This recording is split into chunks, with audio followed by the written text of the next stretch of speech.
Well, welcome back to the Piney Woods Homestead, y'all. I am more slap out. And Lisa's got me out here pulling up all this Star of David Okra. No, that's not what happened.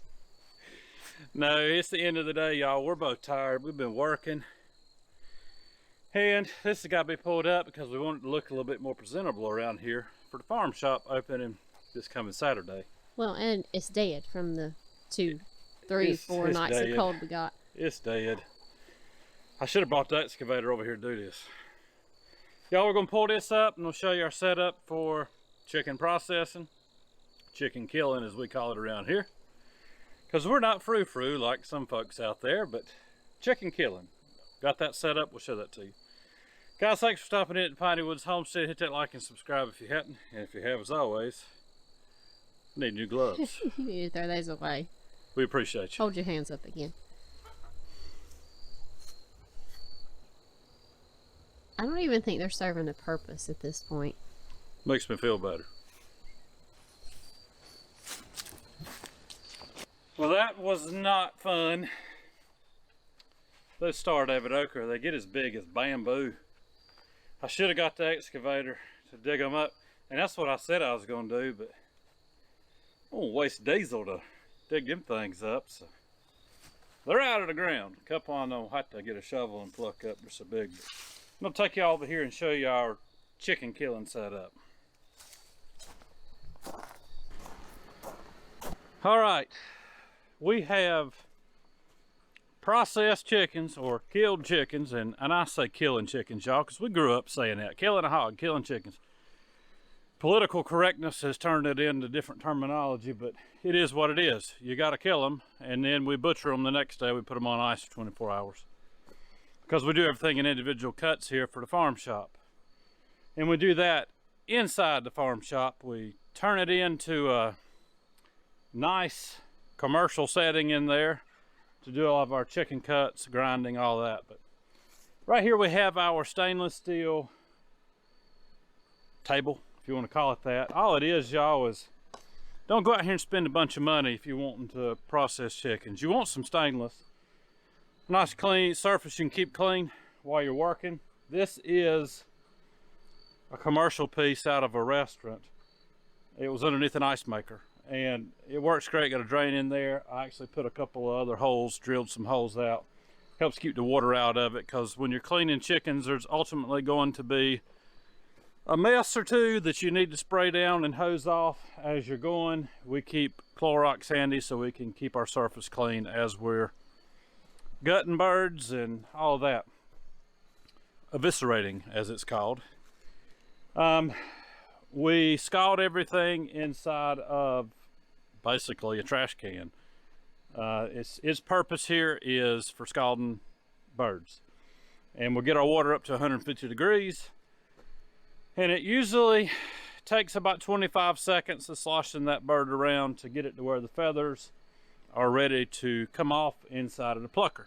Just got a piece of styrofoam over the top of it until we're ready to use it tomorrow. And that plucker, y'all, if you're going to do birds year after year after year, it's worth the investment. I believe that thing cost us about $500 if I'm not mistaken. It's got a 3/4 horse, or no, a 1.5 horsepower motor on it. I believe that's right. And y'all, it'll do it to it. That thing works really good. We hook our water hoses up so that we've got water inside of there, as well as on our wash down table here where we're doing the cleaning of the birds, as far as after the feathers are off, getting all the internals out. And then we have our killing cones over here. And y'all, I just threw that together several years ago, and I'll show you a little close up here.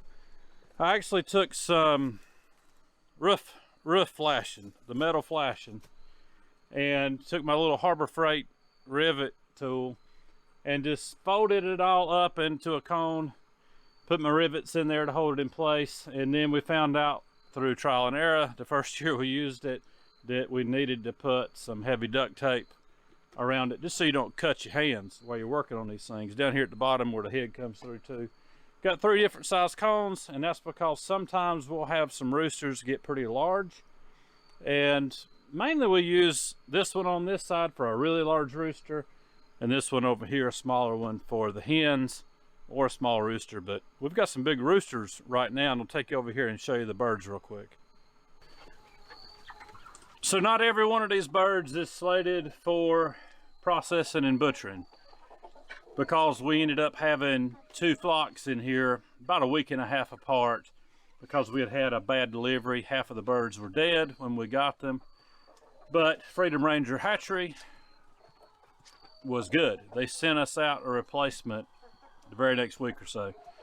So we'll actually process the biggest birds first because they're from our initial flock, and honestly they're a little bit bigger than we normally process. But y'all, we've just been so busy between firewood, excavator jobs, handling pigs, and getting the farm shop ready that we've had to let them go just a little bit longer. But it's okay. Usually 8.5 weeks we get a 5-pound average carcass yield. That's factoring in roosters and hens. This time probably going to be a little bit bigger, but that's all right. People are not going to mind one bit because it's just really good chicken, y'all, these Red Rangers. Best chicken we've ever had. Y'all, we have raised broilers out here in different methods over the past, I want to say 5 to 6 years now that we've been growing all of our own meat, raising our meat. And we actually started out up in the side yard with a couple of tractors that you just pull around and let the birds stay in them on grass, because we had seen that being done. You know, it was kind of a newfangled idea that people were jumping on board with. So we did it, and y'all, it was pretty labor intensive. When I was a little bit younger, I'm looking at Whiskers. She is up a tree coming down over here to me out here in the woods. Anyways, when I was younger, I could pull those heavy things around, and even some we made that were very light. But you got to do it twice a day.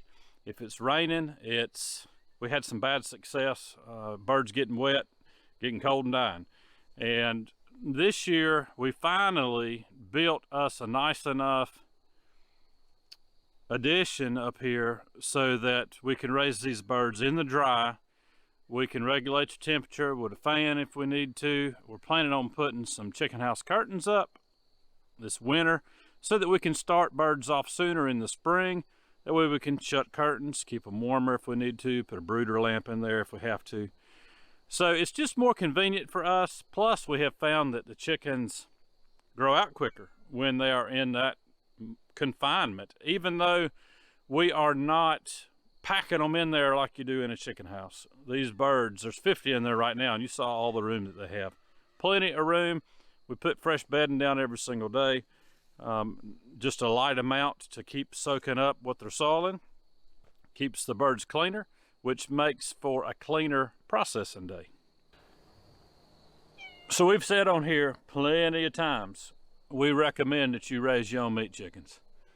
If you're physically able and you have, well, I wouldn't even say the space, because you don't have to pull them around on grass, y'all. We've done it, nothing wrong with it. I like it, but I like this better. It reminds me of the 1980s when we were growing commercially chickens, except on a much smaller scale, and it's manageable. You can do this if you just have an acre of land, as long as you live somewhere that allows you to have livestock and birds, chickens.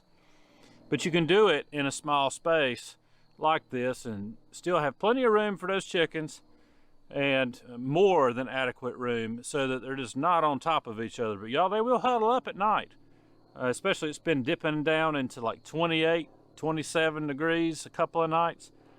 They'll huddle up and stay warm. And y'all, I got down here with Whiskers because every once in a while she'll let me sneak an old pet in on her. But for the most part, she just follows me around. You're a good girl. Y'all, if you're new to the channel, you may not realize this, so I'll tell you, we do not film any of our slaughtering or processing animals here on the homestead. Now we have filmed butchering pigs once they've already been dressed out, but that's just not something that we've ever wanted to show. There's plenty of channels out that have done it. You can get some good knowledge from many different people that have processed chickens. It's just for us, it's more of a private thing, and I really just don't want to show that. So hopefully you're not disappointed that we're not going to show that, and never plan on doing that either, guys. But we're going to get everything geared up. I've got to actually go up here right now and cook some chicken wings, because after tomorrow we're probably not going to want chicken for a couple of days. So I'm going to go fry some chicken wings, fry some homemade French fries, and that's going to be our supper tonight, guys. Y'all, thanks for stopping in at the Piney Woods.